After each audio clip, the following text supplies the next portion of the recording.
अस्सलाम वालेकुम क्लास। आज हम स्टार्ट करेंगे अपना next lecture, that is water logging. Hope so आपकी छुट्टियां बहुत अच्छी गुजरी होंगी। तो पढ़ा शायद ना हो आप लोगों ने, या ऑब्वियसली ना पढ़ा हो, लेकिन चलें हम स्टार्ट करते हैं अपने नेक्स्ट टॉपिक के साथ, that is water logging. Water logging refers to saturation of soil with water. Saturation का मतलब होता है, सैचुरेशन एक ऐसा पॉइंट है जिसके अंदर जो मेन बेस है, जो सॉल्वेंट है,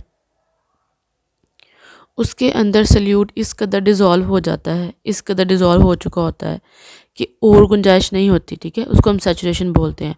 हम किसी भी सोल्यूशन को, हम सोल्यूशन की बात कर लेते हैं, that's more easy to absorb. कि सैचुरेशन क्या होती है, हम कहते हैं ये ग्लास ऑफ वाटर जो है ना वो सैचुरेटेड ग्लास ऑफ वाटर है। ऐसा हम क्यों कहते हैं? क्योंकि अगर एक ग्लास हम लेते हैं, ठीक है, उसके अंदर हम 1 टेबल स्पून या शुगर डालते हैं या सॉल्ट ऐड करते हैं तो वो मिक्स हो जाता है। 1 टेबल स्पून हम सॉल्ट या शुगर और ऐड करते हैं तो वो भी मिक्स हो जाता है, तीसरा भी मिक्स हो जाता है, फोर्थ भी, फिफ्थ भी। लेकिन एक ऐसी स्टेज आती है कि जब उसके अंदर हम और शुगर डालते हैं तो वो मिक्स नहीं होता। अक्सर हमारे घरों में जब हम कोई भी चीज़ बना रहे हों, मतलब चाय बना रहे हों या दूध बना रहे हों या शिकंजबी बना रहे हों, लेमनेड, कोई भी ड्रिंक तैयार कर रहे हों, तो आप देखेंगे कि एक हाथ से ज़्यादा चीनी उसके अंदर ऐड नहीं होती। तो उसको हम कहते हैं कि सैचुरेटेड सोल्यूशन है, कि अब इस सोल्यूशन के अंदर हर सॉल्वेंट का जो मॉलिक्यूल है उसके पास सल्यूट मौजूद है कि अब वो और सल्यूट एब्जॉर्ब नहीं कर सकता। तो सॉइल भी सैचुरेटेड तब हो जाती है कि जब उसके अंदर इतना पानी होता है कि अब और पानी वो एब्जॉर्ब नहीं कर सकती। इनफ वाटर है उसके अंदर, इनफ से भी ज़्यादा, तो हम उसे कहते हैं सैचुरेटेड सॉइल। तो वाटर लॉगिंग क्या होती है? Saturation of soil with water, कि वाटर सैचुरेट कर जाता है किस चीज़ के साथ? सॉइल सैचुरेट कर जाती है किस चीज़ के साथ? वाटर के साथ। ठीक है, तो हम क्या कहते हैं इसको? Water logging. जब सॉइल क्या कर जाती है? सैचुरेट कर जाती है वाटर के साथ, तो हम उसे क्या कहते हैं? Water logging. Okay, soil may be regarded as waterlogged when the water table of the groundwater is too high to conveniently permit an anticipating activity like agriculture.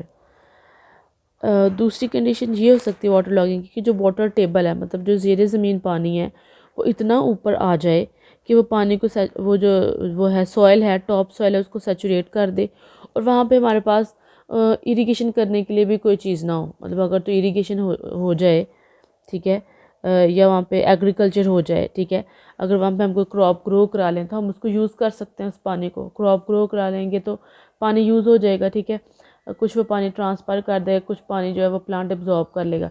लेकिन हमारे पास एग्रीकल्चर का कोई चांस ही नहीं है और वाटर टेबल भी बहुत high आ गया, तो भी क्या हो जाएगी? सॉइल वाटर लॉग्ड हो जाएगी। ये जो आपको पिक्चर में नज़र आ रहा है, ये देखिए, ये सॉइल मॉइस्चर है, टॉप है, ठीक है। ये अनसैचुरेटेड सॉइल है, ये जो आपको ये नज़र आ रहा है ना, ये दिस वन, ये अनसैचुरेटेड सॉइल है।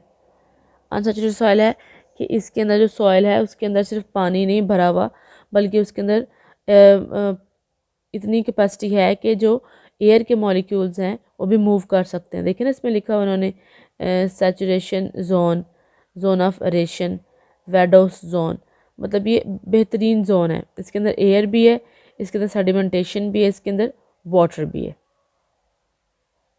क्लियर?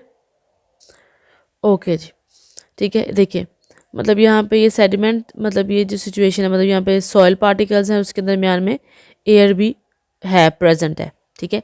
ये हम इस जोन की बात कर रहे हैं जो बिल्कुल, और ये जो ऊपर वाला जोन है ना, ये वाला, ये तो ऑर्गेनिक मैटर वाला जोन है ना, जहाँ पे ऑर्गेनिक मैटर वगैरह प्रेजेंट होता है।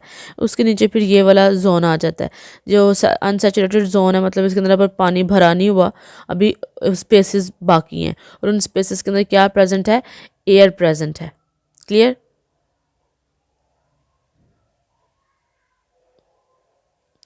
उसके बाद आ जाता है इसका ये सैचुरेटेड जोन, मतलब जिसके अंदर देखिए सेडिमेंट्स के पास क्या है? एयर नहीं है, बल्कि क्या है? वाटर है। ब्लू कलर का क्या है? वाटर प्रेजेंट है। ये सैचुरेटेड जोन है।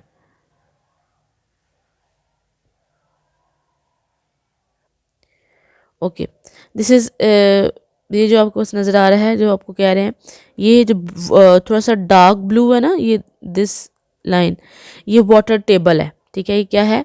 Water table. इसको हम कहते हैं कि वाटर टेबल हाई आ गया है, ये वाटर टेबल लो चला गया है। देखिए, हम अपने आगे कोई चीज़ रखी हुई है, हमने टेबल टेबल जो हमारे ऊपर पूरी ऊपर एक प्लेन होता है हमारे पास सरफेस, हम उसे कहते हैं ये टेबल है। तो ये भी आप कंसिडर कर लें कि नीचे जो है ये इस तरह इसकी आर्म्स है और ये उसकी ऊपर वाली सरफेस है, इसलिए इसलिए हम इसे क्या कहते हैं? टेबल बोलते हैं। तो ये जो ब्लू लाइन है डार्क थोड़ी सी थिन थिन सी, इसको हम कहते हैं वाटर टेबल। ओके, सेकेंड उन्होंने बताया यहाँ पे कैपिलरी फ्रेंच। कैपिलरी फ्रेंच बेटा वो एक पॉइंट है जिसके अंदर हम कहते हैं कि यहाँ पे एक कैपिलरी वाटर मूव करता है, हम बात करते हैं ना, तो ये कैपिलरी फ्रेंच यहाँ पे प्रेजेंट होती है, जिसकी वजह से क्या करता है, ये वाटर टेबल वाला पानी ऊपर मूव करके इन प्लांट्स को अवेलेबल होता है। क्लियर? अगर हम इस वाटर टेबल के जोन को देखें तो ये सबसे परफेक्ट जोन है। देखिए, यहाँ पे सेडिमेंटेशन भी है, ठीक है, यहाँ पे एयर स्पेसेस भी प्रेजेंट है, और देखिए जो जो येलो से बॉक्सेस हैं, इनको जो थिन सी ब्लू लाइन ने कवर किया हुआ है, ये एक्चुअली वाटर है। मतलब यहाँ पे एयर भी है, सेडिमेंटेशन भी है, वाटर भी है। ये सबसे बेस्ट जोन होता है। ठीक है, और इसी जोन से हमें पता है कि क्या करते हैं प्लांट, अपने वाटर को एब्जॉर्ब करते हैं। और ये जो बॉटम पे बिल्कुल इसे हम क्या कहते हैं? बेड रॉक बोलते हैं। यहाँ पे जो बड़े बड़े स्टोन्स होते हैं वो प्रेजेंट होते हैं। क्लियर होगी बात? ये हमारे पास वाटर टेबल का स्ट्रक्चर था। Origin of waterlogging. Waterlogging occurs when the soil gets saturated with water, whereas there is insufficient oxygen in the pores of the plant roots to respire as plant needs air. हम उस soil को water logged कहते हैं जिसके अंदर पानी इस कदर भर चुका हो कि उसके अंदर एरेशन के लिए कोई भी स्पेस बाकी ना रहे। जिस तरह हमने इस डायग्राम में देखा है कि जो ये हमारे पास डायग्राम थी, दिस वन, ठीक है, इसके अंदर देखिए कहीं भी इरेशन जो है वो नहीं हो सकती। ठीक है, कहीं भी इरेशन नहीं हो सकती, ये फुली सैचुरेटेड है। सैचुरेटेड जोन की हम बात कर रहे हैं। इसको हम जूम करके देखें, जूम करके, तो ये सेडिमेंट्स हैं, और सेडिमेंट्स के अंदर इस तरह से पानी जो है वो मिक्स हुआ हुआ है, सैचुरेट हुआ हुआ है कि उसके अंदर हमें कहीं से भी एरेशन की या एयर की स्पेस नज़र नहीं आ रही। तो इस सॉइल को इस लेवल पे हम क्या कहते हैं? ये क्या हो चुकी है? Water locked. क्योंकि प्लांट को भी क्या चाहिए होता है? सांस लेने के लिए एयर की ज़रूरत होती है। Although plants differ in their demands for oxygen. Obviously her plant की डिमांड जो है वो डिफरेंट है। कुछ को ज़्यादा ऑक्सीजन चाहिए, कुछ को कम चाहिए, कुछ को बिल्कुल कम चाहिए, कुछ को चाहिए ही नहीं होती। जो मैंग्रोव्स होते हैं, जो मार्शी प्लेसेस के अंदर ग्रो करते हैं, उन्हें इतनी ऑक्सीजन की ज़रूरत ही नहीं होती। कैसे? क्योंकि उन्होंने अपने रूट्स को क्या किया होता है? बाहर को मूव कराया हुआ होता है। वो पानी के अंदर डूबे भी रहें तो उनकी रूट्स जो हैं निमेटोफोड्स होते हैं, उनकी रूट्स के ऊपर छोटे छोटे सुराख जिसके ज़रिए वो सांस लेते हैं। Water logging also carries excessive amount of salt. अब जो वाटर है, ठीक है, उसके अंदर सॉल्ट भी बहुत ज़्यादा होते हैं। ठीक है, सिर्फ पानी जो होता है वही नहीं लॉग्ड कर रहा, वही नहीं क्लॉग कर रहा स्पेसिस को, बल्कि साथ साथ सॉल्ट्स को भी लेके आ रहा है। As amount of salt become dissolve in water and gases other than oxygen detrimental to the plant roots like carbon dioxide.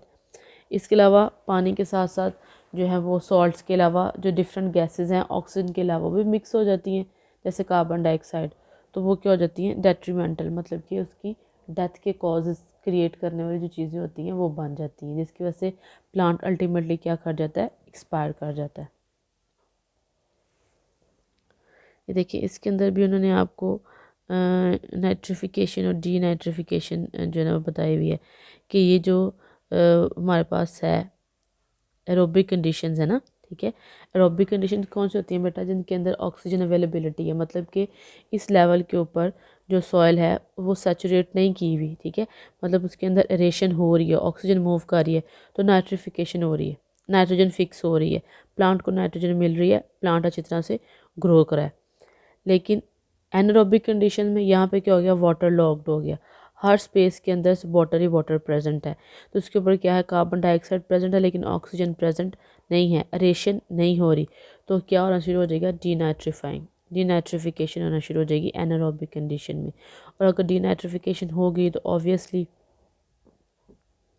Anaerobic respiration होगी तो क्या होगा, डेफिशिएंसी हो जाएगी। किस चीज़ की डेफिशिएंसी हो जाएगी बेटा, डीनाइट्रिफिकेशन हो रही है तो नाइट्रेट्स की डेफिशिएंसी हो जाएगी, प्लांट ग्रो नहीं कर सकेगा। क्लियर।